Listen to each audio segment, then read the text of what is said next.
ನಮಸ್ಕಾರ ವೀಕ್ಷಕರೇ, ಏಷ್ಯಾನೆಟ್ ಸುವರ್ಣ ನ್ಯೂಸ್ನ ಜಾತಕ ಫಲ ವಿಶೇಷ ಕಾರ್ಯಕ್ರಮಕ್ಕೆ ಸ್ವಾಗತ. ನಾನು ನಯನ ಶಂಕರ್.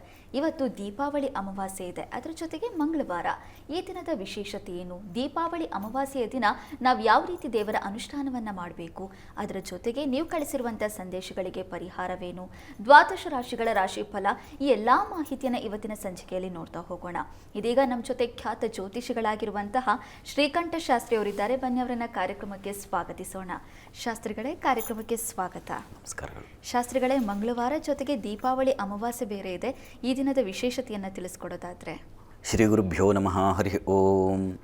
ಮೂರ್ತಿತ್ವೇ ಪರಿಕಲ್ಪಿತ ಶಶಿಭೃತೋ ವರ್ತ್ಮಾ ಪುನರ್ಜನ್ಮನ ಮಾತ್ಮೇತ್ಯಾತ್ಮವಿಧಾಂ ಕೃತಶ್ಚ ಯಜತಾಂ ಭರತ ಅಮರಜ್ಯೋತಿಷಾಂ ಲೋಕಾನಾಂ ಪ್ರಳಯೋದ್ಭವ ಸ್ಥಿತಿ ವಿಭುಶ್ಚಾನೇಕಥಾಯ ಶರದೌ ವಾಚನ್ನ ಸದತಾ ತ್ವನೇಕ ಕಿರಣ ತ್ರೈಲೋಕ್ಯ ದೀಪೋ ರವಿಃ. ಸಮಸ್ತ ವೀಕ್ಷಕರಿಗೆ ಶುಭೋದಯ, ಶುಭ ಬೆಳಗು. ಈ ದಿನದ ವಿಶೇಷತೆಯನ್ನು ತಿಳಿಯೋಣ. ತತ್ಪೂರ್ವದಲ್ಲಿ ಹೊತ್ತಿನ ಪಂಚಾಂಗವನ್ನು ಗಮನಿಸಿಕೊಳ್ಳೋಣ. ಶ್ರೀ ವಿಶ್ವಾವಸುನಾಮ ಸಂವತ್ಸರ ದಕ್ಷಿಣಾಯಣ ಶರದೃತು ಆಶ್ವೀಜ ಮಾಸ ಕೃಷ್ಣ ಪಕ್ಷವಾಗಿದೆ. ಈ ದಿವಸ ಮಂಗಳವಾರವಾಗಿರತಕ್ಕಂಥದ್ದು. ಅಮಾವಾಸ್ಯೆ ತಿಥಿ ಚಿತ್ತಾ ನಕ್ಷತ್ರ. ಈ ದಿವಸ ಅಮಾವಾಸ್ಯೆಯ ಲಕ್ಷ್ಮೀ ಪೂಜೆ ನೆನ್ನೆನೇ ಆಗಿದೆ, ನೆನ್ನೆನೇ ಮಾಡಬೇಕಾಗಿರ್ತಕ್ಕಂಥದ್ದು. ಈ ದಿವಸ ಪ್ರಾತಃ ಕಾಲ, ಈಗ ಅಮಾವಾಸ್ಯೆ ಇದೆ, ಆದರೆ ಲಕ್ಷ್ಮೀ ಪೂಜೆಗೆ ನೆನ್ನೆ ಆಗಲಿಲ್ಲಪ್ಪ, ಆಕಸ್ಮಿಕವಾಗಿ ಎಲ್ಲೋ ಬೇರೆ ಕಡೆ ಇದ್ದೆ, ಬೇರೆ ಊರಲ್ಲಿದ್ದೆ, ಈಗ ಮಾಡಬಹುದಾ, ಇವತ್ತು ಬೆಳಿಗ್ಗೆ ತೊಂದರೆ ಇಲ್ಲ. ಲಕ್ಷ್ಮಿಯನ್ನು ಪೂಜಿಸಲಿಕ್ಕೆ ಅಮಾವಾಸ್ಯೆಯ ಕಾಲ ವಸ್ತುತಃ ಸಂಜೆ, ನೆನ್ನೆಯೇ ಈ ಹೊತ್ತು ಸಮಾಧಾನಕ್ಕಾಗಿ ಮಾಡಬಹುದು ಲಕ್ಷ್ಮೀ ಪೂಜೆಯನ್ನು. ಅಮಾವಾಸ್ಯೆಯಲ್ಲೂ ಲಕ್ಷ್ಮೀ ಆರಾಧನೆ ಅಂತಕ್ಕಂಥದ್ದು ಏನನ್ನು ಸೂಚಿಸುತ್ತೆ ನಾನು ಹೇಳಿದ್ದೀನಿ. ಏನು ಅಜ್ಞಾನ ಅಂತಕ್ಕಂಥದ್ದು ಹೋಗಬೇಕು. ನಮಗೆ ತಪ್ಪು ನಿರ್ಣಯಗಳನ್ನು ಮಾಡುವಾಗ ನಾವು ಏನಾಗಿರ್ತೀವಿ ಅಂದರೆ ಮೌಢ್ಯರಾಗಿರ್ತೀವಿ. ಹೀಗಾಗಿ ಮೌಢ್ಯತೆ ಉಂಟಾಗೋದು ಯಾವಾಗ? ಕತ್ತಲಿದ್ದಾಗ, ಅಜ್ಞಾನವಿದ್ದಾಗ, ಅರಿವಿಲ್ಲದೆ ಇದ್ದಾಗ. ಹೀಗಾಗಿ ಇದರ ನಿವಾರಣಾರ್ಥ ಲಕ್ಷ್ಮೀ ಪೂಜೆ. ಲಕ್ಷ್ಮಿ ಅಂದರೆ ಏನು? ಬೆಳಕು, ದೀಪಲಕ್ಷ್ಮಿ ಅಂತ ನಾವು ಪೂಜಿಸ್ತೀವಲ್ವ. ಆ ಲಕ್ಷ್ಮಿಯಲ್ಲಿ ಅರಿವು ಅಂತಕ್ಕಂಥದ್ದಿದೆ. ಅರಿವಿನಿಂದಾಗಿ ಆಕೆ ಬೆಳಗು, ಬೆಳಗಿನಿಂದಾಗಿ ನಮಗೆ ನಮ್ಮ ಬದುಕಿಗೆ ಒಂದು ದಾರಿ. ಈ ಕಾರಣದಲ್ಲಿ ನಾವು ಲಕ್ಷ್ಮಿಯ ಆರಾಧನೆಯನ್ನು ಮಾಡಬೇಕು. ಸಂಪತ್ತು ಬರ್ತದೆ, ನಮಗೆ ಹಣ ಸಂಪಾದನೆ ಮಾಡ್ತೀವಿ. ಸಂಪಾದಿಸಿದ ಹಣ ಹೇಗೆ ವಿನಿಯೋಗ ಮಾಡಬೇಕು ಆ ಅರಿವು ಬೇಕಾಗುತ್ತೆ. ಸಂಪಾದನೆ ಮಾಡುವವರಿಗೆ ಹೇಗೆ ಸಂಪಾದನೆ ಮಾಡಬೇಕು ಈ ಒಳಜಾಡು ಗೊತ್ತಾಗಬೇಕಾಗುತ್ತೆ. ಇದೆಲ್ಲವೂ ಅರಿವಿನ ಮೇಲೆ ನಿಂತಿದೆ. ಹೀಗಾಗಿ ಲಕ್ಷ್ಮಿ ಅಂದರೆ ಏನಪ್ಪ? ಅದು ಅರಿವು, ಅದು ಪ್ರಜ್ಞೆ, ಅದು ವಿದ್ಯೆ, ಅದು ಬುದ್ಧಿ, ಈ ರೀತಿಯಲ್ಲಿದೆ. ಹೀಗಾಗಿ ಲಕ್ಷ್ಮಿಯ ಆರಾಧನೆ ಯಾಕಪ್ಪ ಅಂತಂದರೆ ಸಂಪಾದನೆಗೂ ಬೇಕು, ಸಂಪಾದಿಸುವ ಅದನ್ನು ಉಳಿಸ್ಕೊಳ್ಳೋಕ್ಕೂ ಬೇಕು. ಯೋಗ ಕ್ಷೇಮ ಅಂತ ಕರೀತಾರೆ. ಯೋಗ ಅಂದರೆ ಅಪ್ರಾಪ್ತಸ್ಯ ಪ್ರಾಪ್ತಿ ಇತಿ ಯೋಗ. ಯಾವುದು ಪ್ರಾಪ್ತಿಗೆ ದಕ್ಕಲಿಕ್ಕೆ ಸಾಧ್ಯವಿಲ್ಲವೋ ಅದು ದಕ್ಕಿಬಿಟ್ರೆ ಅದು ಯೋಗ. ಅದಕ್ಕೊಂದು ದಾರಿ ಬೇಕಲ್ಲ, ಬುದ್ಧಿಯ ದಾರಿ, ಅರಿವಿನ ದಾರಿ, ಜಾಣ್ಮೆಯ ದಾರಿ, ಅದು ಲಕ್ಷ್ಮಿ. ಮತ್ತು ಕ್ಷೇಮ, ಇರುವುದನ್ನು ಬಂದಿದ್ದನ್ನು ಸಂಗ್ರಹ ಉಳಿಸ್ಕೊಳ್ತಕ್ಕಂಥದ್ದು ಕ್ಷೇಮ. ಹೀಗಾಗಿ ಇವೆರಡಕ್ಕೂ ಯೋಗಕ್ಷೇಮ ವಿಚಾರಿಸ್ಕೋಬೇಕಾಗಿದ್ದರೆ ಲಕ್ಷ್ಮಿ ಅನುಗ್ರಹ ಬೇಕಾಗುತ್ತೆ. ಆ ದೃಷ್ಟಿಯಲ್ಲಿ ಈ ದಿವಸ ಲಕ್ಷ್ಮಿಯ ಆರಾಧನೆ. ಅಮಾವಾಸ್ಯೆ ದಿವಸ ಸಾಮಾನ್ಯವಾಗಿ ಏನಾಗುತ್ತೆ, ಮನಸ್ಸು ಒಂದು ಸ್ಥಿರತೆಗೆ ಬರೋದಿಲ್ಲ.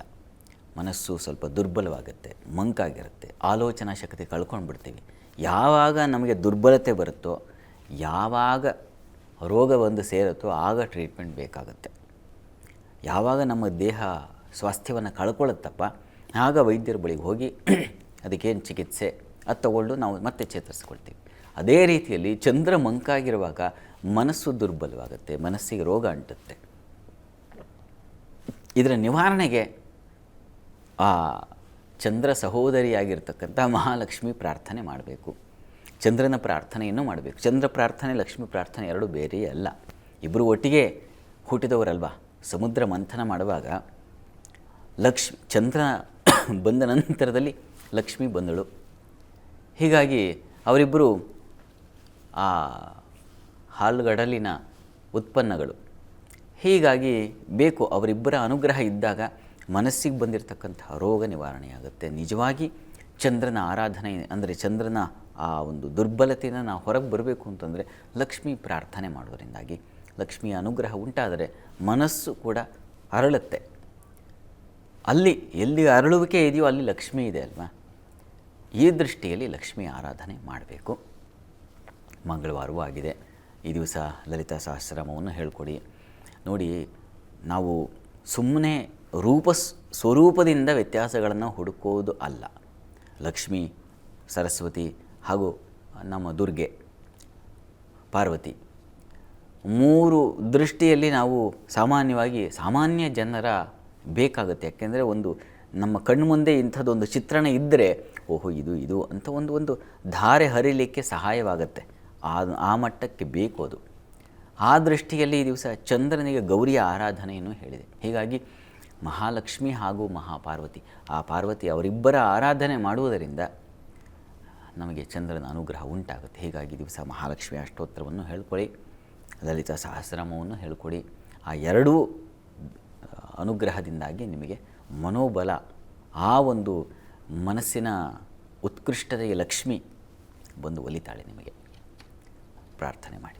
ಸರಿ ಶಾಸ್ತ್ರಿಗಳೇ, ಇವತ್ತು ಲಕ್ಷ್ಮೀ ಪೂಜೆ ಇದೆ. ಆ ಲಕ್ಷ್ಮೀ ಪೂಜೆಯ ಮಹತ್ವ ಹಾಗೆ ಲಕ್ಷ್ಮಿ ಅಷ್ಟೋತ್ತರ ಹೇಳೋದ್ರಿಂದ ಏನೆಲ್ಲ ಫಲಾಫಲಗಳನ್ನು ನಾವು ಪಡ್ಕೋಬೋದು ಅನ್ನೋದನ್ನು ತಿಳಿಸ್ಕೊಟ್ಟಿದ್ದೀರಾ. ಅದರ ಜೊತೆಗೆ ಅರಿವಿನ ಮಹತ್ವವನ್ನು ಕೂಡ ತಿಳಿಸ್ಕೊಟ್ಟಿದ್ದೀರಾ. ಈಗ ವೀಕ್ಷಕರು ಕೂಡ ಸಾಕಷ್ಟು ಸಂದೇಶ ಕಳಿಸಿದ್ದಾರೆ, ಅದನ್ನು ನೋಡ್ತಾ ಹೋಗೋಣ ಶಾಸ್ತ್ರಿಗಳೇ. ಮೊದಲನೇ ಸಂದೇಶವನ್ನು ಬೆಳಗಾವಿಯಿಂದ ಸುಂದರ್ ಅವರು ಕಳಿಸಿದ್ದಾರೆ. ಸುಂದರ್ ಅವರ ಜನ್ಮ ದಿನಾಂಕ 19/9/1992. ಹುಟ್ಟಿದ ಸಮಯ ಸಂಜೆ 5 ಗಂಟೆ. ಕೆಲಸದಲ್ಲಿ ಕಿರಿಕಿರಿ ಇದೆ, ನೆಮ್ಮದಿ ಇಲ್ಲ, ಪರಿಹಾರ ತಿಳಿಸ್ಕೊಡಿ ಅಂತ ಪ್ರಶ್ನೆ ಕೇಳಿದ್ದಾರೆ ಶಾಸ್ತ್ರಿಗಳೇ. ಸುಂದರ್ ಅವರ ಪ್ರಶ್ನೆ ಕೆಲಸದಲ್ಲಿ ಕಿರಿಕಿರಿ ಇದೆ, ಏನು ಮಾಡೋದು ಅಂತ ಕೇಳಿದ್ದಾರೆ. ನೋಡೋಣ. ಸರಿ ಶಾಸ್ತ್ರಿಗಳೇ, ಪ್ರಸ್ತುತ ಕಾಲವನ್ನು ನೋಡೋಣ. ಈಗ ತಮಗೆ ಗುರುದಶೆಯಲ್ಲಿ ನಡೀತಾ ಇರತಕ್ಕಂಥದ್ದು ರವಿ ಭುಕ್ತಿ ನಡೀತಾ ಇದೆ. ಯಾರು ಅಷ್ಟಮಾಧಿಪತಿಯೋ ಅಷ್ಟಮ ಸ್ಥಾನದಲ್ಲಿದ್ದಾನೆ ರವಿ ನಿಮ್ಮ ಜಾತಕದಲ್ಲಿ. ಅಷ್ಟಮ ಸ್ಥಾನದ ಅಧಿಪತಿಯೂ ಆಗಬಹುದು, ಅಷ್ಟಮದಲ್ಲಿರ್ತಕ್ಕಂಥ ಗ್ರಹವೂ ಆಗಬಹುದು. ಅಲ್ಲಿ ನಮಗೆ ಸಮಸ್ಯೆಗಳು, ದುಃಖಗಳು, ವ್ಯಥೆ. ಅಷ್ಟಮ ಸ್ಥಾನ ಅಂದರೆ ಒಂಥರ ವ್ಯಥೆ, ನೋವು, ನಷ್ಟ ಇವುಗಳನ್ನು ಸೂಚಿಸ್ತಕ್ಕಂಥದ್ದು. ತನ್ಮೂಲಕ ಬದುಕಿಗೆ ಒಂದು ವಿಚಿತ್ರವಾದ ವೈರಾಗ್ಯವೂ ಬಂದುಬಿಡುತ್ತೆ. ಏನು ಬೇಡಪ್ಪ ಅತ್ಲಾಗೆ ಈ ರೀತಿಯ ಒಂದು ತೊಂದರೆಗೆ ಉಂಟಾಗ್ಬಿಡುತ್ತೆ. ಇದಕ್ಕೆ ಪರಿಹಾರ ಏನಪ್ಪ ಅಂದರೆ ಶಿವನ ಸನ್ನಿಧಾನದಲ್ಲಿ ಅಭಿಷೇಕ ಮಾಡಿಸ್ತಕ್ಕಂಥದ್ದು. ಶಿವನಿಗೆ ಪ್ರತಿ ಭಾನುವಾರ ಸಾಧ್ಯವಾದರೆ ಸ್ವಲ್ಪ ಗೋಧಿ ಹಾಗೂ ಕೆಂಪು ಹೂವುಗಳನ್ನು ಸಮರ್ಪಣೆ ಮಾಡಿ. ಕೆಂಪು ಹೂವುಗಳು ಸಾಧ್ಯವಾದರೆ 12, ಗೋಧಿ ಎಷ್ಟಾಗುತ್ತೆ ಅಷ್ಟು ಅದನ್ನು ತಗೊಂಡು ಹೋಗಿ ಈಶ್ವರ ಸನ್ನಿಧಾನಕ್ಕೆ ಪ್ರತಿ ಭಾನುವಾರ 12 ಭಾನುವಾರ ಕೊಡಿ. ನಿಮ್ಮ ಕೆಲಸದಲ್ಲಿ ಆ ತೊಡಕು, ನೋವು, ಸಮಸ್ಯೆ ಇದೆಯಲ್ಲ ಅದರಿಂದ ಹೊರಬರ್ತೀರ. ಸರಿ ಶಾಸ್ತ್ರಿಗಳೇ, ಮುಂದಿನ ಸಂದೇಶವನ್ನು ಬೆಂಗಳೂರಿನಿಂದ ಶಿವು ಕಳಿಸಿದ್ದಾರೆ. ಶಿವು ಅವರ ಜನ್ಮ ದಿನಾಂಕ 5/6/1986. ಹುಟ್ಟಿದ ಸಮಯ ಬೆಳಗ್ಗೆ 11 ಗಂಟೆ. ನಂದು ದಿನಸಿ ಅಂಗಡಿ ಇದೆ, ಆದರೆ ವ್ಯಾಪಾರ ಆಗ್ತಾ ಇಲ್ಲ. ಸಾಕಷ್ಟು ಪೂಜೆಗಳನ್ನು ಮಾಡಿದ್ದೀನಿ, ಏನಾಗಿದೆ ತಿಳಿಸಿ, ಪರಿಹಾರವನ್ನು ಕೊಡಿ ಅಂತ ಹೇಳಿ ಪ್ರಶ್ನೆ ಕೇಳಿದ್ದಾರೆ ಶಾಸ್ತ್ರಿಗಳೇ. ಶಿವು ಅವರ ಪ್ರಶ್ನೆ, ಪಾಪ ವ್ಯಾಪಾರಿಗಳವರು ಏಳಿಗೆ ಆಗ್ತಾ ಇಲ್ಲ, ಏನು ಮಾಡೋದು ಅಂತ ಹೌದು ಶಾಸ್ತ್ರಿಗಳೇ. ಜಾತಕ ಪರಿಶೀಲಿಸೋದು ನೋಡಿ. ತಮ್ಮ ಜಾತಕವನ್ನು ಪರಿಶೀಲಿಸಿದ್ರೆ ಇದು ನಿಮ್ಮದು ಸಿಂಹಲಗ್ನ. ಲಗ್ನದಿಂದ ಕರ್ಮಾಧಿಪತಿ ಶುಕ್ರ ಲಾಭದಲ್ಲಿ ಲಾಭಾಧಿಪತಿ ಜೊತೆಗಿದ್ದಾನೆ. ಲಗ್ನಾಧಿಪತಿ ರವಿ ನಿಮಗೆ ಆ ಕರ್ಮಸ್ಥಾನದಲ್ಲಿ ಶತ್ರುವಿನ ಮನೆಯಲ್ಲಿ ಇರ್ತಕ್ಕಂಥದ್ದು. ನಿಮ್ಮ ಜಾತಕದಲ್ಲಿ ತೀರಾ ತೊಂದರೆ ಪಡುವ ಆ ಥರದ ಲಕ್ಷಣ ಇಲ್ಲ. ಆದರೆ ಕಾಲ ನೋಡೋಣ. ಈಗ ರಾಹುದಶೆಯಲ್ಲಿ ತಮಗೆ ನಡೀತಾ ಇರತಕ್ಕಂಥದ್ದು ಶುಕ್ರನ ಒಂದು ಕಾಲ ನಡೀತಾ ಇದೆ. ವಸ್ತುತಃ ಚೆನ್ನಾಗಿದೆ ನಿಮಗೆ. ಈಗ ಶುಕ್ರನ ಒಂದು ಸ್ಥಾನ ಸ್ವಲ್ಪ ವೀಕ್ ಆಗಿದೆ, ಅವನು ನೀಚ ಸ್ಥಾನದಲ್ಲಿದ್ದಾನೆ. ಈ ಕಾರಣದಿಂದಾಗಿ ಸ್ವಲ್ಪ ಏರುಪೇರು ಆ ಥರದ ಒಂದು ಲಕ್ಷಣ ಇದೆ. ನೀವು ಆತಂಕ ಪಡುವ ಅವಶ್ಯಕತೆ ಇಲ್ಲ. ನನಗನ್ಸುತ್ತೆ ಬಹುಶಃ ಡಿಸೆಂಬರ್ನಿಂದ ನಿಮಗೆ ಒಳ್ಳೆಯ ಕಾಲ ಶುರುವಾಗುತ್ತೆ. ಹೆಚ್ಚಿನ ಅನುಕೂಲ, ಲಾಭ ಕಾಣಲಿಕ್ಕೆ ಅವಕಾಶ ಇದ್ದಾವೆ.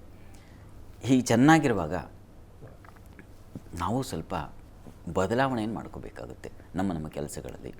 ಈಗ ಹೆಚ್ಚಿನ ಆನ್ಲೈನು ಇವುಗಳಿಗೆ ಸಂಬಂಧಿಸಿರ್ತಕ್ಕಂಥದ್ದು ಜಾಸ್ತಿ ಇದೆ.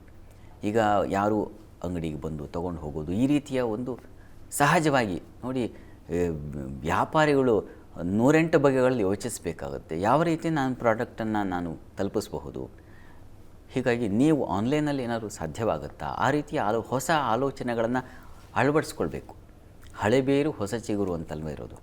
ಹೀಗಾಗಿ ನಿಮ್ಮದು ವ್ಯಾಪಾರ ಕಲೆ ನಿಮಗೆ ಗೊತ್ತಿದೆ ಈಗ ಆಲ್ರೆಡಿ.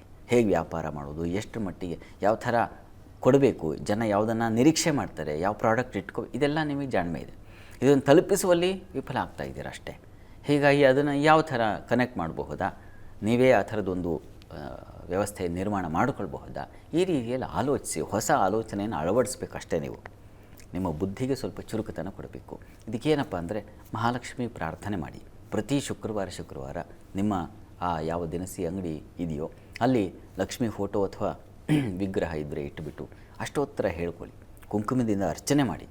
ಮಹಾಲಕ್ಷ್ಮಿ ಅನುಗ್ರಹ ಆ ಹೊಳಹು ಖಂಡಿತ ನಿಮಗೆ ಉಂಟಾಗುತ್ತೆ. ಪ್ರತಿ ಶುಕ್ರವಾರ ಇದನ್ನು ಮುಂದುವರಿಸಿ.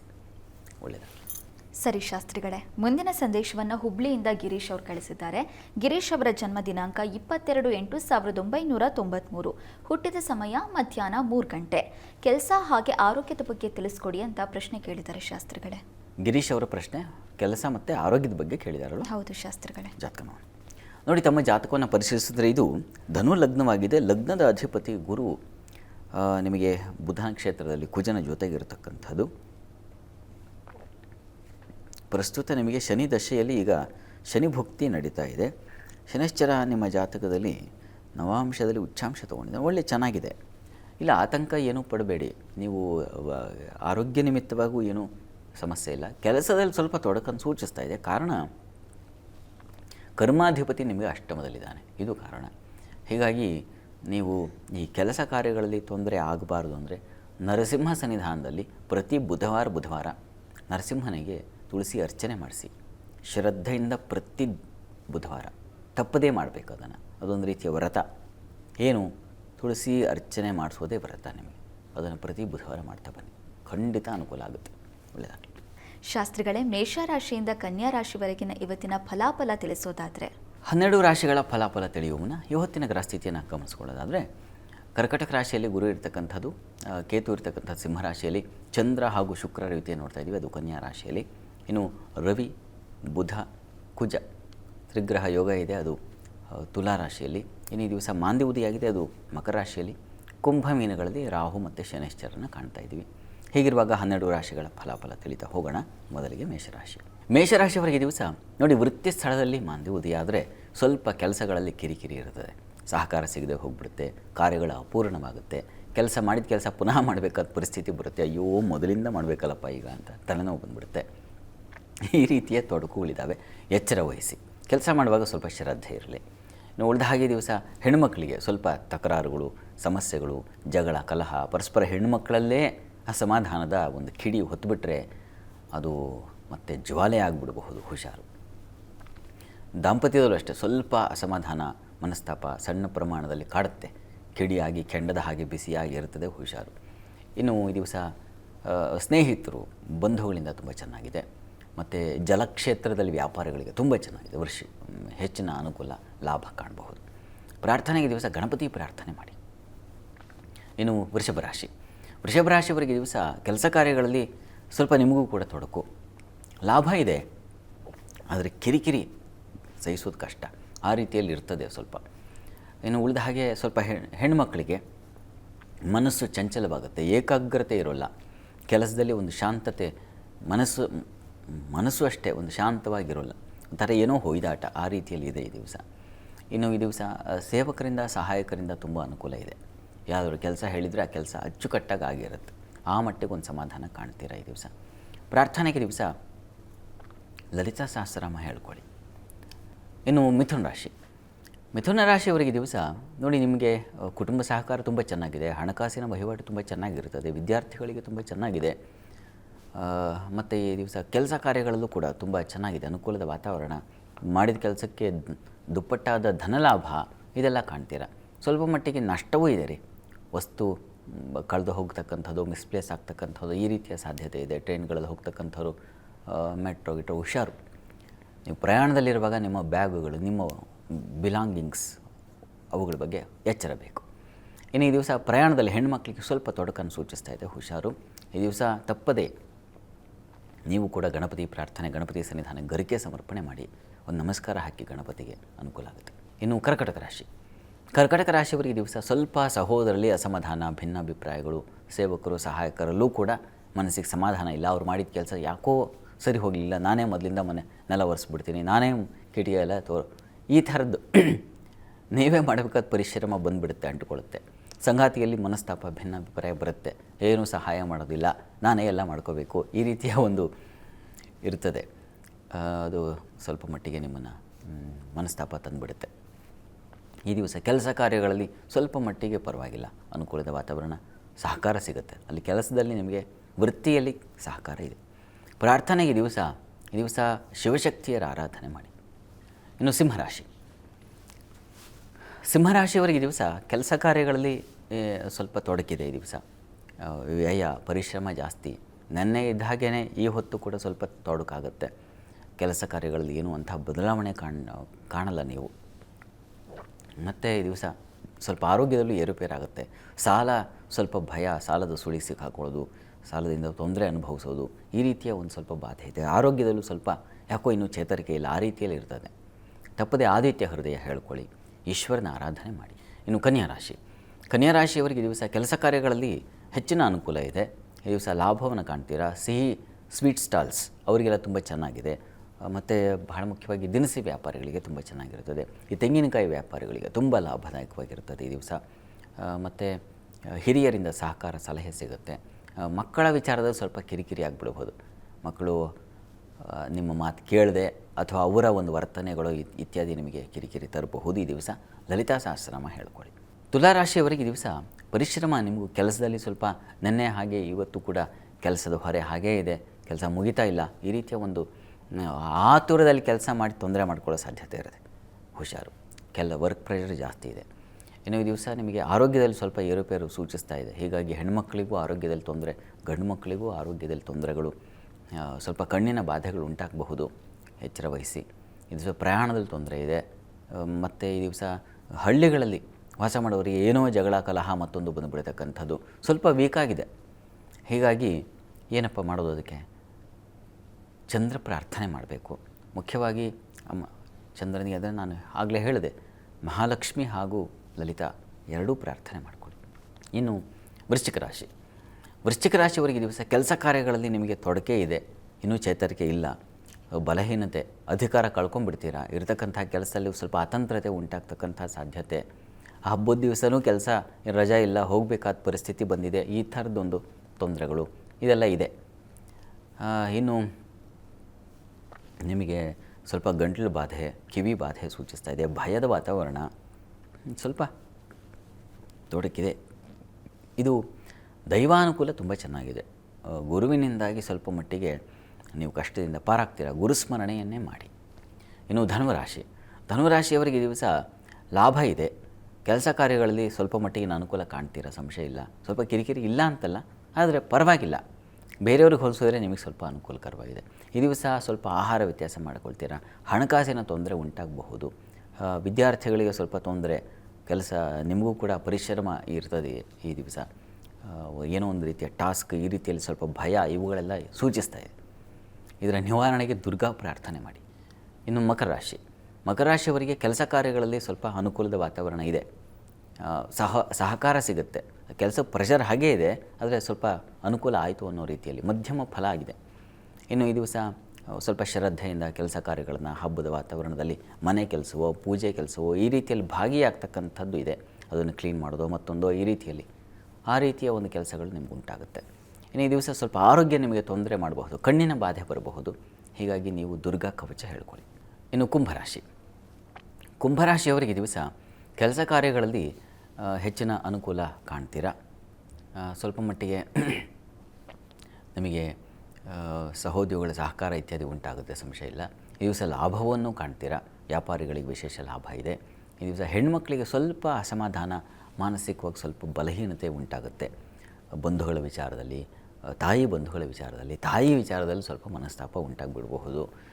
ಈ ರೀತಿಯಲ್ಲಿ ಸ್ವಲ್ಪ ತೊಂದರೆ ಕೂಡ ಇದೆ. ಆದರೆ ಸ್ವಲ್ಪ ಆರೋಗ್ಯದ ಕಡೆ ಗಮನ ತೆಗೆದುಕೊಳ್ಳಿ. ಆರೋಗ್ಯದ ದೃಷ್ಟಿಯಿಂದ ನೀವು ಕೂಡ ಆದಿತ್ಯ ಹೃದಯ ಹೇಳ್ಕೊಳ್ಳಿ. ಸಂಗಾತಿಯಲ್ಲೂ ಸ್ವಲ್ಪ ಅಸಮಾಧಾನ, ಭಿನ್ನಾಭಿಪ್ರಾಯಗಳಿದ್ದಾವೆ. ಅದು ನಿವಾರಣೆಗೆ ಏನೂ ಸ್ವಲ್ಪ ಕಾಲ ಬೇಕು. ಅಲ್ಲಿವರೆಗೆ ಸ್ವಲ್ಪ ಎಚ್ಚರಿಕೆಯಿಂದ ಇರಬೇಕಾಗುತ್ತೆ. ಇನ್ನು ಮೀನರಾಶಿಯವರಿಗೆ ಈ ದಿವಸ ಕೆಲಸ ಕಾರ್ಯಗಳಲ್ಲಿ ಹೆಚ್ಚಿನ ಅನುಕೂಲ ಕಾಣ್ತೀರ. ಈ ದಿವಸ ಮಕ್ಕಳ ಸಹಕಾರ ಸಿಗುತ್ತೆ. ಈ ದಿವಸ ಹೊಸ ಆಲೋಚನೆಗಳು ಹೊಳೆಯುತ್ತೆ. ಅದರ ಕಡೆ ಕೆಲಸ ಮಾಡುವ ಆ ಕಡೆಗೆ ಒಂದು ಗಮನ ಬರುತ್ತೆ. ದೀಪಾವಳಿ ನಂತರದಲ್ಲಿ ಏನೋ ಮಾಡಿಬಿಡಬೇಕು ಅಂತಕ್ಕಂಥ ಒಂದು ಆಲೋಚನೆ ಬರುತ್ತೆ. ಮತ್ತು ಈ ದಿವಸ ಲಾಭ ಇದೆ. ವ್ಯಾಪಾರಿಗಳಿಗೆ ಬಹಳ ವಿಶೇಷವಾದ ಲಾಭ ಇದೆ. ಅನುಕೂಲದ ವಾತಾವರಣ ಚೆನ್ನಾಗಿದೆ ಈ ದಿವಸ, ಆತಂಕ ಬೇಡ. ಸ್ವಲ್ಪ ದಾಂಪತ್ಯದಲ್ಲಿ ಮನಸ್ತಾಪ ಇದೆ, ಲಕ್ಷ್ಮೀನಾರಾಯಣರ ಪ್ರಾರ್ಥನೆ ಮಾಡಿಕೊಳ್ಳಿ. ಈ ದಿವಸ 12 ರಾಶಿಗಳವರು, ರಾಶಿ ಗೊತ್ತಿಲ್ಲ ಅಂತಕ್ಕಂಥವ್ರು ಹೇಳಬಹುದಾದ ಮಂತ್ರ ಓಂ ಸಹಸ್ರಪದೇ ನಮಃ. ಈ ಮಂತ್ರ ಹೇಳ್ಕೊಳ್ಳಿ, ಅನುಕೂಲ ಆಗುತ್ತೆ. ಶಾಸ್ತ್ರಿಗಳ ಈ ದಿನದ ವಿಶೇಷತೆ, ಅದರ ಜೊತೆಗೆ 12 ರಾಶಿಗಳ ಫಲಾಫಲವನ್ನು ಕೂಡ ತಿಳಿಸ್ಕೊಟ್ಟಿದ್ದೀರಾ. ಧನ್ಯವಾದಗಳು ಶಾಸ್ತ್ರಿಗಳೇ. ಸರ್ವೇ ಜನಾಃ ಸುಖಿನೋ ಭವಂತು, ಸಮಸ್ತ ಸನ್ಮಂಗಳಾನಿ ಭವಂತು. ಎಲ್ಲರಿಗೂ ಶುಭವಾಗಲಿ. ವೀಕ್ಷಕರೇ, ಇದಾಗಿತ್ತು ಇವತ್ತಿನ ಜಾತಕ ಫಲ ವಿಶೇಷ ಕಾರ್ಯಕ್ರಮ. ನೇರ, ದಿಟ್ಟ, ನಿರಂತರ ಸುದ್ದಿಗಾಗಿ ನೋಡ್ತಾ ಇರಿ ಏಷ್ಯಾನೆಟ್ ಸುವರ್ಣ ನ್ಯೂಸ್.